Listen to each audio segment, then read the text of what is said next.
were on your PS4 and Xbox One. Right, right. Yeah, yeah. It's tough to say. I mean, even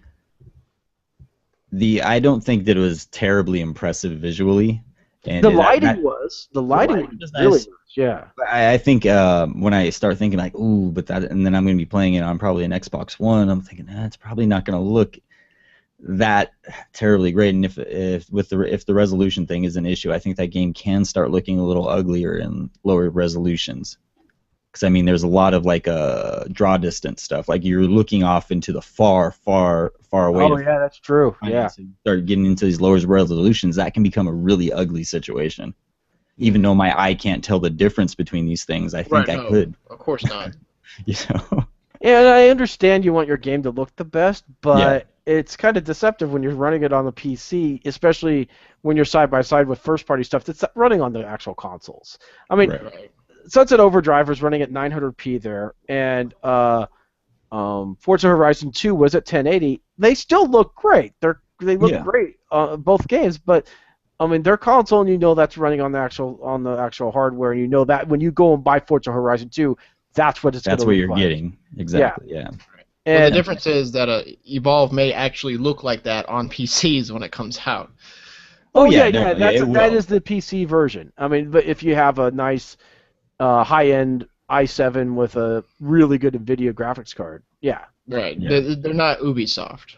they're They'll not actually no. achieve this. No, Yeah. they're not talking. They're not Yeah. showing you the The future computer. the PC version of Evolve will look like that, and if you have a system enough to run a CryEngine game that smoothly, that's what you'll get when you get the PC version. It's not going to be another Watch Dogs situation. I don't know if we're ever going to see another Watch Dogs situation for good reason. I think it might Yeah, be It's that was a Assassin's learning lesson. No, Assassin's Creed Oh, Unity. you We're really? seeing it again this year. Oh, so it might be exclusive to Ubisoft. Yeah, it's probably an Ubisoft thing. Yeah, Ubisoft Montreal, at least. right. We didn't unfortunately get to see anything from Rainbow Six Siege. Really wanted to, but that was We just didn't just have time to get in there. they had the demo video running again in the booth, but sometimes you have to pick and choose what lines you stand in, like that Marvel, the Disney Infinity 2.0 line that's wrapped around the Disney booth twice. Yeah, because they're giving away figurines. If you took a superhero selfie, they give you a Disney Infinity 2.0 Marvel figure, a random one. So like, I have a friend who got a Cap. I saw someone got a Hulk, and people were standing in line all day to get that. Yeah. Same thing with the Skylanders one. The Skylanders one was going for $100 on eBay because they're getting a Skylanders figure. I really wanted to give one of those away on the show, but I'm like, dude, I can't waste like 3 or 4 hours in this line just to get a tchotchke. I'll go to Target and buy a Skylander or whatever the fuck it is. Yeah, that sounds like a much better deal. Yeah, right. waste of your I time. think, is there any other games that anyone was particularly interested from E3 that we haven't talked about? Trying to think. We didn't talk about any of the other Ubisoft games. Just Um, Dance, Game of the Year. No. Oh yeah, Just Dance. What is it? No, Just I mean Dance. good one. Assassin's Creed or Well, we saw the Far Assassin's Cry Creed. 4. We saw the Assassin's Creed demo at the Microsoft press conference, so we kind of saw the game. That was a really good demo to show off the game. So we didn't really stand in line for any of the Ubisoft stuff. I glanced at Far Cry 4 in the PlayStation booth. They had it Right. playing. Yeah, me too. Yeah. I looked at it going by, and it looked good. I mean, it was actually Good, but I feel like there was so many things that we could play that we already kind of knew the outcome of what Far Cry was going to be. So there was really no point in us really sacrificing other games to get to that one. I played Galact Z Oh, yeah. on the PS4, and it's as awesome as it looks. It's made by the guys who made Skulls of the Shotgun. It's an 8-person team. Through 3, the PS4 version was a little framey, but I was out talking to them, asking about how much longer they think it's going to be in development. And they're explaining that Unity on the PS4 isn't quite there yet, and they're still working to get it running smoothly. PC version's running fine. It's just getting it up on the PS4 smoothly. But it's fun. It's like kind of asteroids controls, but with a top-down shooter themed like an old Robotech show. That's a lot of fun. And then I played PlanetSide 2 on the PS4. It's running great. It looked like it was about 60. Good resolution. It controls really, really well on the DualShock 4. I mean, it translated over very well. So that'll definitely be a good free-to-play game to download. Yeah, I'm trying to think of what. There was a lot of indies. I'm trying to think of what else we. Oh, Ori and the Blind Forest looked gorgeous. I mean, yeah, it did. Cupman wasn't there. I was hoping to see Cupman, but it was nowhere to be found in the indies. Darn. Lots and lots of indies. I mean, both booths, both Microsoft and Sony had a very heavy indie focus. I think Microsoft, I mean, Xbox fans like to think that indies aren't game, but Microsoft thinks so, and there's a lot of indies coming, like Ori and the Blind Forest. That's an indie. I mean, it's published by Microsoft, but it's an independent developer. And you see a Zoo or Entwined, which is available. It's all Entwined. It looks like something you want to drop some acid to play. Yeah, totally. I mean, it's definitely. I went there. I still didn't get it. I'm like, what the hell? It's a Jeff Minter game, absolutely. Yeah, I was very, very angry just looking at it. Just made me angry. I didn't see Anzu anywhere. No. Didn't touch any Vita stuff. Poor Vita. So, how many hours of The Last Guardian did you guys get to play? I think what was it? 0? Canceled. No, I'm kidding. It's not canceled. Shu said today on Polygon that the game's not canceled, and if it ever is canceled, they would let us know, and that he has played it, but that's all he was saying. So. Axiom Verge does look awesome. You are correct, Unsol. That game, a very cool, like little retro style look to it. If you interested in that game, another cool game that indie game that is worth checking out. I'm trying to remember exactly what the name is. It's gosh, what's the name of it? It was it's like the brawl and the treachery of like Brawl Town. It's very much like a Double Dragon River City Ransom throwback. Gosh, I gotta remember the name. It's like Treachery in the. I'll remember it, but it was a really cool looking game, and one of the guys was showing that off. Trying to think, what else are we missing from the indies? There's a lot of stuff like that's finally coming to like Xbox and stuff like that. Is as far as the indie space. Let's see here, what else was there? I'm drawing a blank. There was so many indies that were. In the Xbox area that I can't really remember. Oh, I wanted to see Bloodborne, but I never got a chance to see Bloodborne. They had a long line for that, and didn't bother. See, that's the thing with E3. There's a lot of lines, and the floor's only open a few hours a day, and you gotta pick and choose what you're going to see. You gotta prioritize everything, and we prioritized, what we like. We went to Morpheus absolutely first. And then we, walked around and, almost got stampeded by people trying to get a picture of Conan O'Brien. And should have yelled what you talk about Willis when we saw what's his face. When we saw Todd Bridges, we probably should. What you talking about, Willis? What you talking about, Willis? He never gets that, Yeah, I don't think. I think he would have been like, oh, that's good. I like that. Yeah, that's clever. Yeah. Very clever. So Randy, I'm positive you must have played Little Big Planet 3. Oh yeah, no, I was. That was one of the first things. Like I was about to. I got actually invited to try Morpheus for the whole day. I was like, no, I can't because I want to try out that cool game you guys got, Little Big Planet 3. And they're like, I understand, and no, that didn't happen. I didn't touch it. I stayed away. I didn't even take a picture of it. I didn't want to ruin my camera by taking a picture of Little Big Planet 3. I did everything I could to avoid that game. I'm sorry, guys. I don't like your game. That's just me. No, the marks. There was no Kinect anywhere there except there was a Kinect photo booth that they kind of had set up in the back corner of the Microsoft booth next to there's an indie game that uses Kinect where it uses your silhouette to make the platforms for the platformer, and that was the only place there was Kinect, and next to it they had this little photo Fantasia as well. Fantasia. To be fair, they had Fantasia. And their Dance Central one. Oh, poor well. That's just the saddest thing in the world. Though. They had Dance Central Connect on and Fantasia on one far corner of the booth, and then the other far corner of the booth was that Indie and the Kinect photo booth where Kinect would take weird pictures of you, like just with chalk outlines or stuff like that, and you could scan a QR code and get the picture on your phone to tweet it out. That was the only place there was Kinect, and no one was over there. And like Major Nelson even went over there and goes, "Hey, come check this part of the booth out." And everyone's like, "Yeah, no." Like, no, we're good. So, Jeremy, what was your favorite thing at E3? Or your couple favorite things? I don't think favorite things very. Well, Destiny, because it was at E3. I'd say Destiny, Alien Isolation, Morpheus. I like Sunset Overdrive a lot. The Master Chief Collection wasn't there, but that was announced there.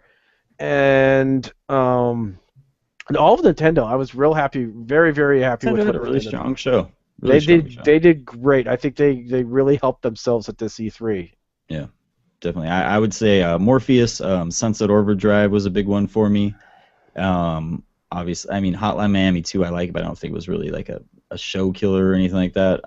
Yeah, I'd probably say Morpheus and Sunset Overdrive I'm really, really happy that game's coming out this year. I'm really excited for that one. Gauntlet? And yeah, obviously Gauntlet. Oh my God, Gauntlet is oh man. Just wait, like I know Nathan's gonna love that game. Like, there's no way you can't. It's just done so well. It's so like polished and nice. It's like I have a feeling if I came out hating that game, we would just have like an hour-long, like heated, like cursing debate. I'd be like, why did you even like the first one then? I forgot to bring up the surreal thing we witnessed while we were in line to play Alien. The Turtle Beach had a booth there, and they decided to have like a panel with Nolan North and Troy Baker, and I'm like, there's the voice cast of every video game at E3. Every character, every video game. Yeah, it was like, wow. They're even voicing Mario these days, I think. Oh, we bumped into Mario at the voice of Mario. Charles Martinet. Charles Martinet was on Mario at the Nintendo booth first day when we were walking through the Nintendo booth. He was there taking pictures with people. Picture of his mug. He's got a big head. I didn't realize how big of a head he has.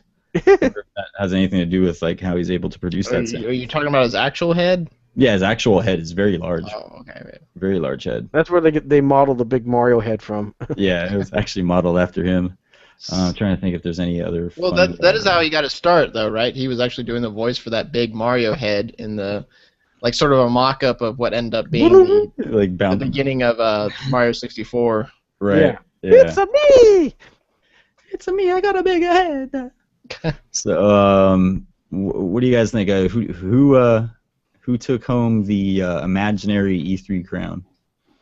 If Hip Hop Gamer was here right now, who would he give the E3 belt to? Oh, I don't know who he'd give the belt to. I don't want to speak for him. We can't speak for him. All right. Well, no, I'm not. Oh, okay. I'm sorry. I'm not saying to speak for him. That would. No, be But if we were Hip Hop Gamer, we were.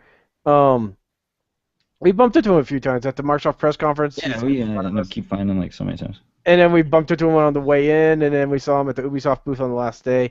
I don't know if it's hard.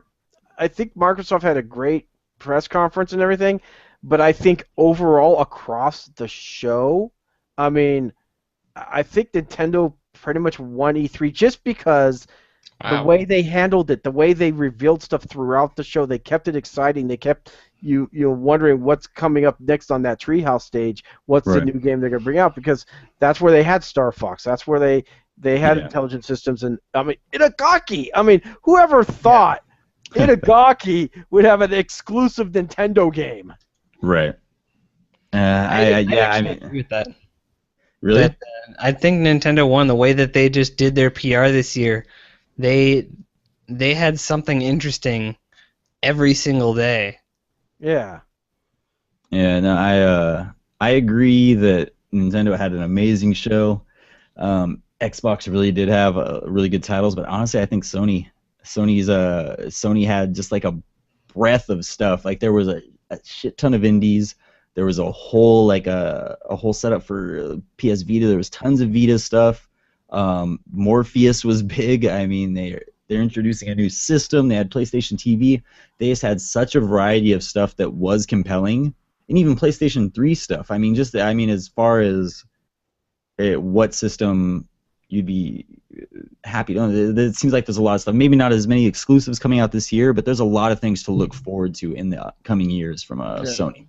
I think I would go with what Randy said, because I think Nintendo had a good show, but I was looking through their the YouTube the video recaps of all the things, and it's just for me personally, since this is a preference thing, it's the games on show for Nintendo. Some bright spots, but I think Sony overall meshes better with my tastes. Yeah, I mean, I think for what the kind of expo this is, I just think their presentation, their booth, it served the gamer in a host of ways. I think they won the show. I do enjoy some of the games on Xbox a little bit better, especially like Sunset Overdrive, but overall, I think the Sony one was better. The three major interesting that they're taking VR so seriously, and really no one else is aside from the PC space. Yeah, it does make them seem a little bit more forward. Yeah, a little bit more savvy about this, so that they're looking into it. But I hope we get a release date for that Morpheus sometime before. It has to come before holiday 15. I don't think it should wait till 2016. I don't want it to, anyways. It's too awesome, man. Let's see. All right, we're gonna take our final break. We'll come back probably for a short Q&A, and then we'll call it a night here for our post E3 show. So stick with us. We'll be back with the final part of the 1985 FM podcast.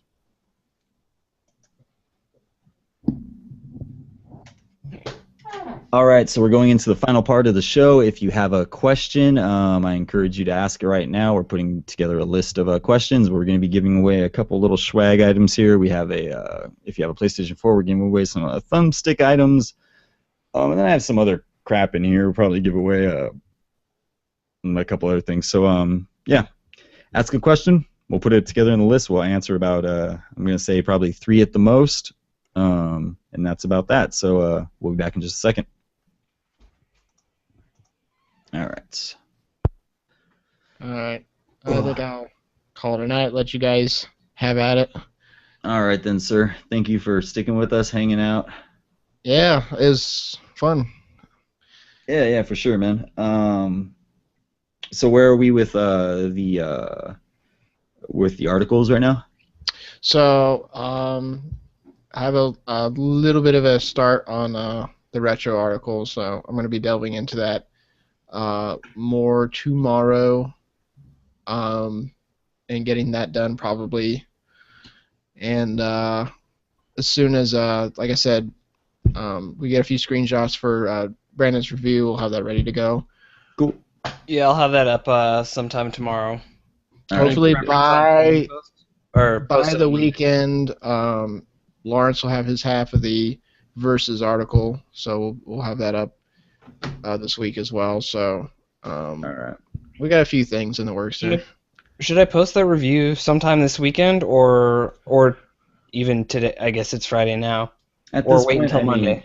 Nah, it's I'm gonna post a lot of stuff this week. I would say just post it right now. I mean, it's a Wolfenstein review at like 2 weeks after it came out, so I don't think we really need to worry about being urgent about it. But I would just get it up when it's ready. Okay.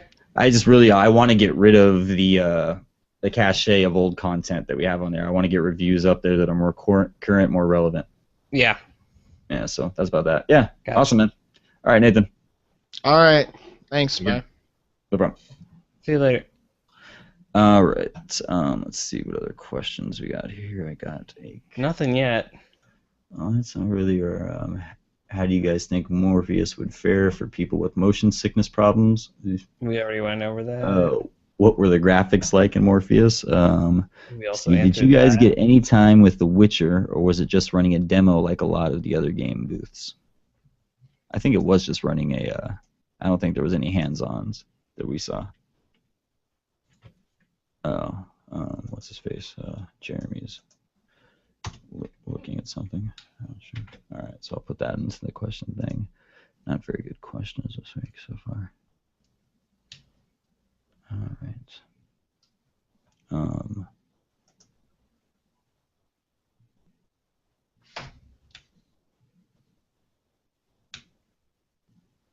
I'm gonna turn the mic on Twitch. I'll be right back. But if you want to kind of try to inspire some questions. All right. All right, I'll be right back. I can try.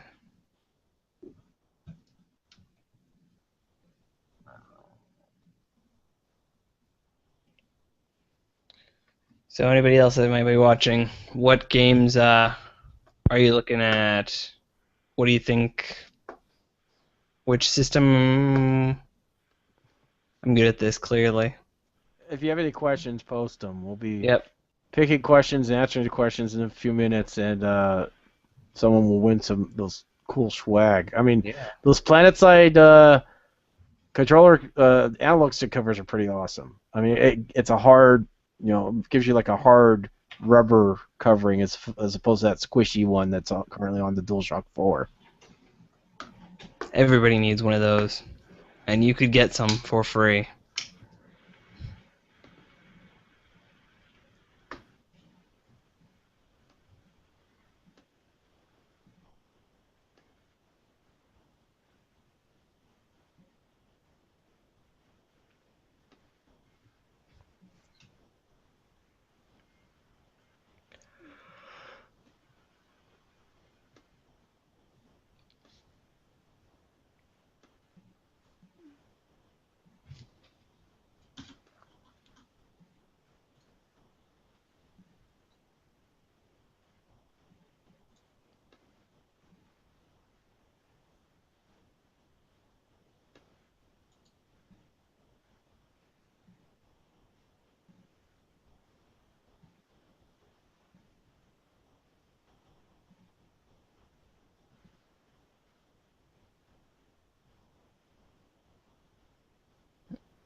You live in Australia. What could we ship to Australia? Could be that expensive for these. Sure, why not?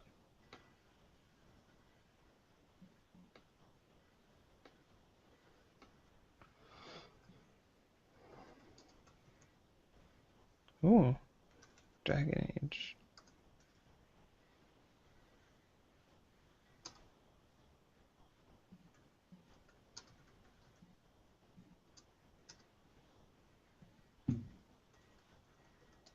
Holy crap! Amazon has the Alien Anthology Blu-ray with Prometheus for $20 for 24 hours. Wow. Did you Target has a like exclusive tin case for Alien and Aliens. Mm-hmm. They were each $8 last week. I have them. I have them all. I have Alien Anthology and Prometheus, but my Prometheus is a bad copy of the disc that has macro blocking on it, so I have to get it replaced. I'm just waiting to get a $5 copy because I don't care for it too much, but I do want to replace it. But $20 for the anthology and that, even though it comes with that, it's worth it for the anthology for $20.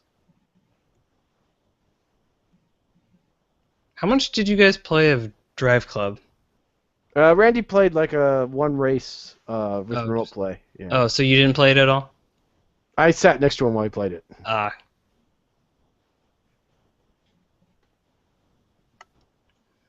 Amazon also potentially leaked the Grand Theft Auto release date. Nah, Final Fantasy Type Zero train wreck. Yeah, the Final Fantasy Type Zero train wreck. You know what that is? That's Square saying, "Oh look, there's a fan translation. Fan translation. Oh yeah."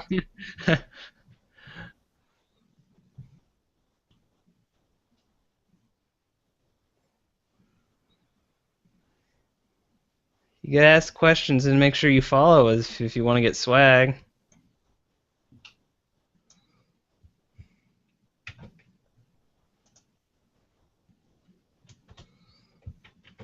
Interactivity is the name of the game.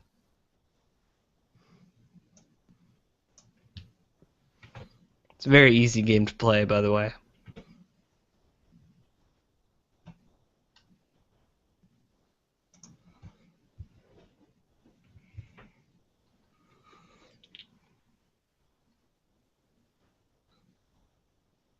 How's everything going over here? We're doing fantastic. Is that sarcasm? No. When Okay, have good. I ever been sarcastic, Randy? Oh, okay. Okay, can I have some E3 swag? Nice. Huh? I guess that's what you invite when you offer swag. It looks like Unsol has the most questions. Going around all week. Do you guys think the importance of E3 is getting? Oh, that's a good question. Thank you. Good question. They're in Australia. Control V. I'm definitely want to do that one. Anyone having a? Oh, the Ubisoft female thing. That's a good question. That's a good. I think that's funny. I think a better question was that is how these people choose what game to rail against for not having a female character in it. Yeah, right. Do they roll a dice? I mean, or they close their eyes and go eeny, meeny, miny, mo? I mean, Right. Yeah, that's the way it fucking feels sometimes. Like if you're gonna. why start isn't getting on Mario one a girl? Can't Mario be a girl in the next game? of let's Call her see. Maria? Super Maria Sisters? Thank you for the questions so far, guys. We're almost ready to start the next segment, so if you have any questions, we're going to. They already had a female assassin, by the way. Yeah, I did have. They a few. want a main. I brought that up. And they're like, we want it to be the main character. Well, She was the main character in But Liberation. no, we want it to be the main character in a mainline Assassin's Creed. It's just, I don't know. I don't know. Wait. It's just, we'll get into it, but yeah. Wait a second. My opinion is I was definitely defending myself. Okay. Yeah. So we got a couple things we're gonna give away here, so we're gonna start going in here. If you have a question, we're gonna kind of start whittling them down. So if you have something good, we'll talk about it. Let's see. We already answered the motion sickness thing, so we're not going to take that one. The graphics, I think we already kind of talked about that. Did you guys get time with The Witcher? Unfortunately, we didn't, so there's not much we can really say. Well, it was only in one of those demo Yeah, room things. it's not like a hands-on. Did you guys get to see Dragon Age? We did, but we unfortunately didn't get to play much of it, or any of it for that matter. I'm kind of disappointed I didn't take any time to play Fable Legends. I heard it wasn't that good. Yeah, that's too bad. I thought it was like Fable in name only. Oh, one of those things. All right, so the questions we're going to be talking about is, did anyone see the Final Fantasy Type 0 train wreck? We're also going to be answering, here's a question. I have to go around. Wait, let's see. I want to just cut these up so they're just the meat and potatoes. Do you guys think the importance of E3 is getting less or still going strong? I think that's a fun one. And have any comments on the Ubisoft female thing? I think those are three pretty good questions, and I think those ones we should go with. All right. All right, we're back for the final part of the 1985 FM podcast. We're taking questions right now, and the first question we have is from Unsol. It said, did anyone see the Final Fantasy Type 0 train wreck? Yeah, that was hilarious. I think we all did. Yeah, you want to elaborate a little bit, Jeremy? Final Fantasy Type 0 is a PSP Final Fantasy game. And Sony was trying to get it to come out on the Vita in the US. And right before E3, a fan translation of the game came out. And then Square's like, oh yeah, we are releasing this PSP game in HD on the PS4 and the Xbox One in English. Yeah. And people just went ballistic. It's like, what about the Vita? I mean, hello? And it's like, you wait until after the fan translation come out to announce the game. I mean, oh my god. It's just like they're just giving a big middle finger to everyone. Yeah. Oh, that's pretty. It was, yeah. That was like pretty much like at the beginning of the show. That was kind of what was going on. Square did their thing on the first day. Yeah. And like we sit down in the media room, and that's when it's all blowing up. And we're just like, oh, well, it's like picking up the ant farm and shaking it, and like, oh, they're really mad now. Right. Yeah. Exactly what they did. Oh man. Let's see here. Next question. Actually, let's go to this one last. Another question from Unsol. Anybody have any comments on the Ubisoft female thing? And let's kind of clarify what the Ubisoft female thing is. There was a lot of people losing their proverbial shit because Assassin's Creed 4 or Assassin's Creed Unity, sorry, won't have any female characters. And, well, not the assassins. The assassins are all males, but there's female characters in the game. Well, yeah, I mean, female assassins. And what was the response from Ubisoft? They said it was a development reason, and they drilled down further, saying it was more because of animation concerns, which doesn't make sense because they did do a female assassin in Liberation and Assassin's Creed 4, who had unique animation, but the point is that was a response to people flipping out that it's 4 male assassins, and I was like, I'm like, how do they choose what game to freak out and go on a social justice crusade over? I mean, is it random? I mean, do they look at the list of E3 games and wonder why there are no female players in Madden or NHL? I mean, I think it's like a big avalanche kind of thing, and it becomes a hive mentality where one person says it, and if they have a loud enough voice, everyone else picks it up, and they start carrying the torch for it. Well, there was also the fact that one of the largest assassins during the French Revolution was a woman, and they decided to not do anything about that, even referencing history, even though at the beginning of all their games they say this represents history, and it was made of a team of a bunch of different people to represent a real time and place. Okay, here's the thing though with that. That character could be in the story. It could be something you interact with in the story. Way they do, like why the Assassin's Creed games have always handled historical characters is that you wouldn't play as that character. You would meet them through the course of the story. That's very true. And they did that with Kid in Assassin's Creed 4. Yeah, they had Anne Bonny, they had Blackbeard, they had all these famous pirates in Assassin's Creed 4. Assassin's Creed 3 had the founding fathers and stuff like that.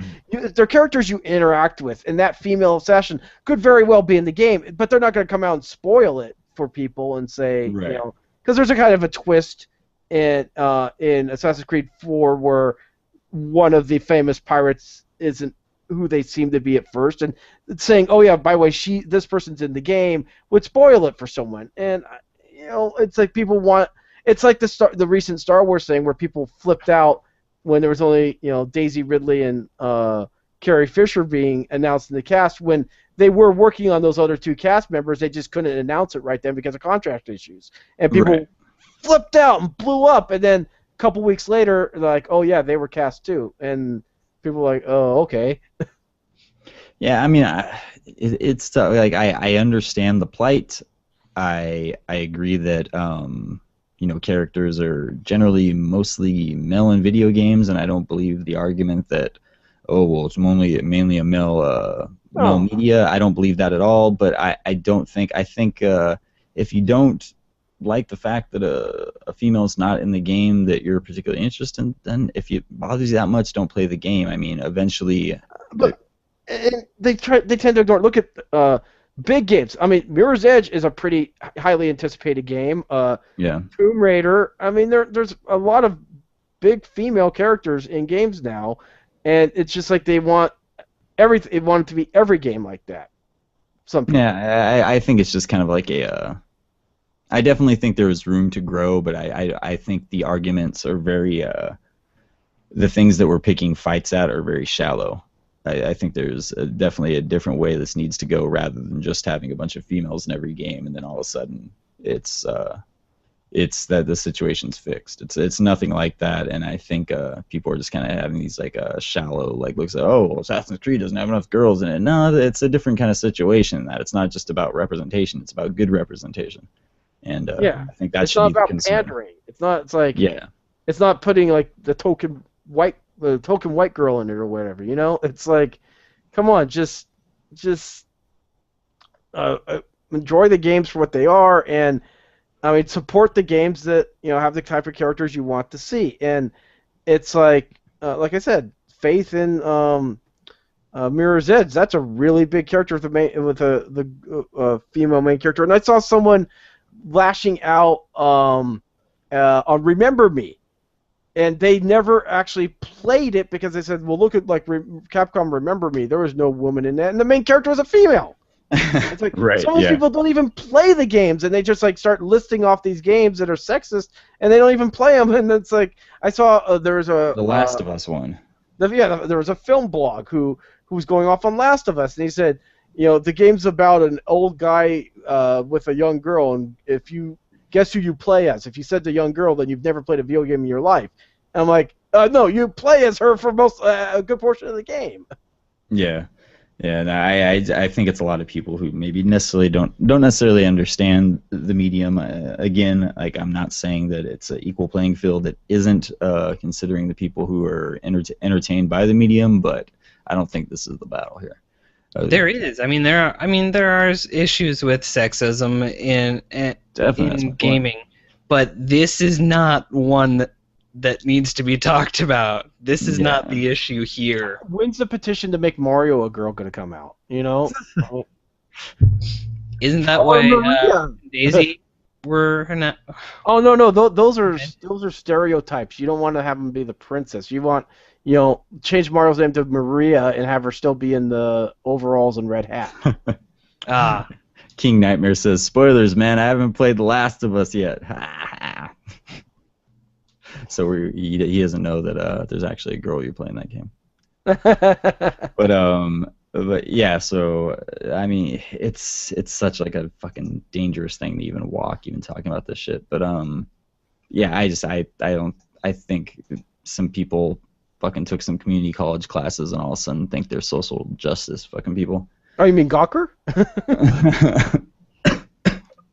So let's move on. We're going to do the final question here for the show, and this is from King Nightmare. It says, do you guys think the importance of E3 is getting less or still going strong? And I think this is a good question because I think this is the first year where it's really, really started to kind of rise up and become an issue. Like we were talking about earlier in the show, how it's kind of like a Disneyland thing going on right there now. Yeah, it's still important, but it's like marketing has taken it over, and I have a friend, I know a guy who wrote a big blog post about this today, and he was like, they do it because they're like, did you see all those people lining up for Batman? It was a huge hit at E3.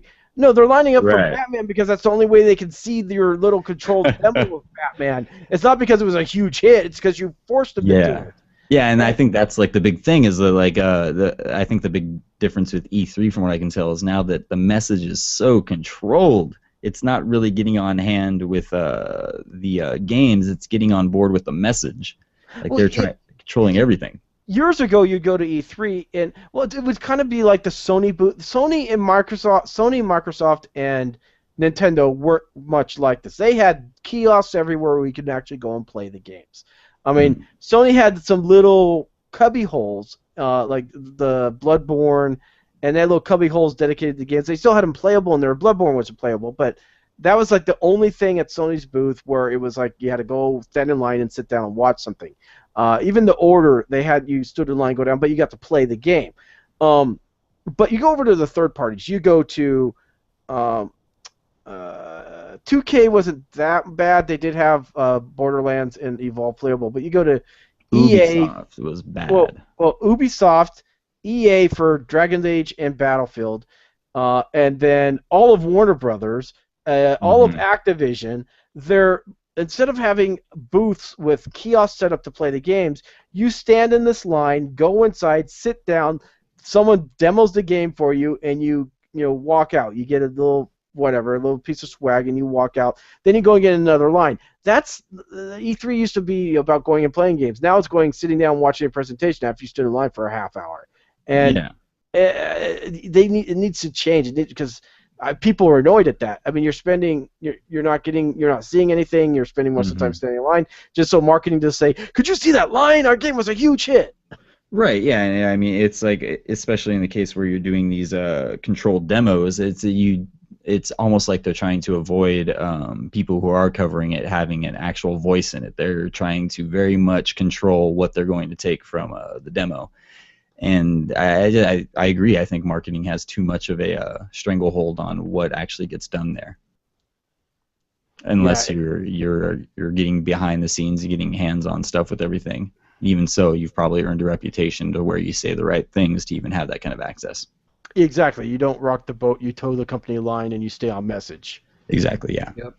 So yeah, I think whether I don't know that E3 is necessarily going away, but it's definitely with stuff like Gamescom, PAX, all these other venues for it. It's becoming less important. And I originally, like, the way I always saw E3 is it's like that show of force. It's that annual thing where the big three come out and show you why they're the best game system. They give everything they have to it, and that's what kind of always what I've liked about E3 as far as the spectacle.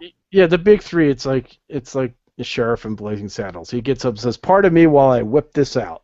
Yeah, exactly. They measure, they compare each other, and that's done on the first day.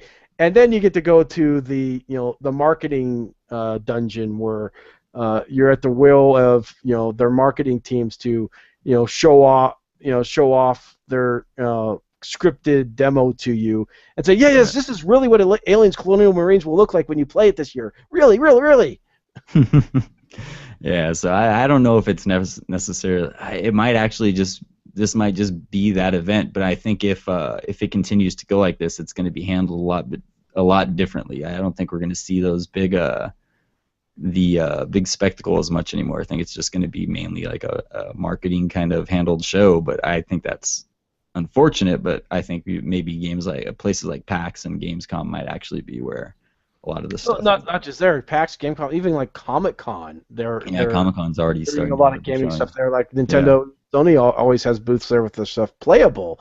But I think the big three are still doing it right. Nintendo, Sony, and Microsoft, their booths, lots of stuff to play, lots of hands-on, none of that stupid go into a theater and watch something. They're doing it right. It's the big third-party publishers, and it's mostly they're over in the South Hall at E3. So it's funny, because like with Comic-Con, like Comic-Con was it was like Xbox, for example, had an off-site area where you could go and play everything, and it was so much easier to actually play the games, get interviews set up, and there was only one game on the entire show floor that wasn't playable. It's just like it's a totally different situation. Yeah, I totally agree. It's a trip. So I don't know if it's necessarily going away, but it's definitely changing, and maybe not for the best. So anything else you guys want to talk about before we take off? No, I think that covered most of E3. Another game we should have mentioned. It's technically an E3 game. Blizzard really kind of wasn't there. They had I don't think they had anything anywhere. I didn't see Diablo, but Heroes of the Storm was one of their new games, and they let a new wave of alpha people in over E3, and it's an awesome game. It's gonna be a threat to League and Dota 2. It's a MOBA done the way Blizzard does things. Very fun, very accessible, really good graphics, and once more people get a wind of it, it's gonna maybe take a chunk out of League's player base. Take some of those terrorists away. I think they have enough to maybe share a few of them. Oh, well, we have one last question that we should just address because we're talking about E3. Right. Should E3 have a public day of Gamescom, like Gamescom? Ooh. If they extend it to 4 days, like if E3 is, E3's Tuesday, Wednesday, and Thursday, if they extend it to Friday and have limited like public day on Friday, yeah, that's fine. But at the same time, they do a lot of stuff for the public outside of E3. Microsoft had a setup where you could go play most of their games.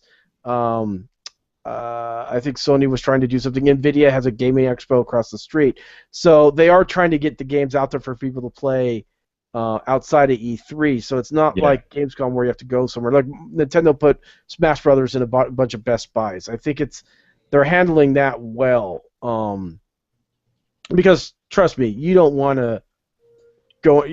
People who haven't gone to E3 don't know. You don't want to deal with that floor. You don't want to. It's chaotic. It's frustrating, and to have public in there, it'd be a nightmare. So it's also not tool to the public. I don't think the public will get that they have to stand in line for an hour to see someone play the game, and then they'll get to actually play it. I don't think it's the sort of thing that would be. I would say maybe 5-10 years ago, before the theater stuff started, maybe. Yeah. But now that they're doing this theater stuff, I don't think it would work that well with the public in there. Honestly, I think it would just amplify some of the bigger problems that already kind of exist with it being a trade show. I mean, as a trade show, there's still like issues like I can't see this game because the line's too big because they're giving away a toy. Like that stuff would be amplified so much if it became a public show where you weren't necessarily like one person came here and I just want to see this one thing or get this one tchotchke. It would just make it. It would have to be a day that was just for the public and geared towards the public. Yeah, exactly. It couldn't be E3 the way it is. Yeah, exactly. It would have to be very different than the other 3 days. Yeah. Yeah, so unfortunately, I don't know if it necessarily... It couldn't be E3 and have a public day. It would have to be E3... E for All. Was that other one they had? E for All? Or something like that? I don't Something know. like that, yeah. Yeah, but I think it would have to be something different. There would have to be a different day with like a different kind of way they go about it. So yeah, that's our thoughts on it. If you asked a question, please follow us on Twitch here. That's the only way we'll be able to contact you to say tell you if you won anything. So we'll get your address if you did win. We'll contact you, let you know what you won, and we'll get your address, send it to you. So yeah, thank you for everyone who asked questions. That's going to do it for us this week on the 1985 FM podcast. Visit us on iTunes. Subscribe to the podcast. That helps us out tremendously. Go to 1985fm.com. We're going to be having E3 off-screen videos. We're going to have a lot of. We're having an interview coming up with the executive producer from Turtle Rock for Evolve. We have a lot of written previews. Tons of stuff. We just had an article today that went out for the Amiibos. We have a bunch of high-screen shots of those, or high-res shots of those. So yeah, just keep looking back at 1985 FM. We're gonna have a lot of E3 coverage that we're gonna be putting out throughout the next couple days. So that's it for me, Randy Lejudice. Thank you, Brendan O'Connell and Jeremy Conrad. And we also had Nathan Mayer earlier, and next week I imagine we'll probably have Vasilis back now that E3 is finally done and he gets to breathe again. The gang's all here. Maybe he'll be awake, hopefully. Yeah, right. In case you guys didn't know, Vasilis works for IGN, and he doesn't get a minute to himself during E3 for like the last 3 weeks. He's been You're strapped to a chair with a media disc just stamping images for 24 hours a day, 7 days a week. Pretty much, yeah. So, all right, guys, thanks again. We'll see you again next week for another episode of the 1985 FM podcast. Yep.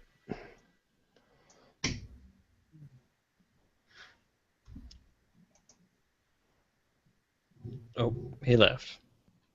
All right. Let's see here. Let's really quickly see. We had. We're still live on YouTube. Oh, okay, we'll stop that.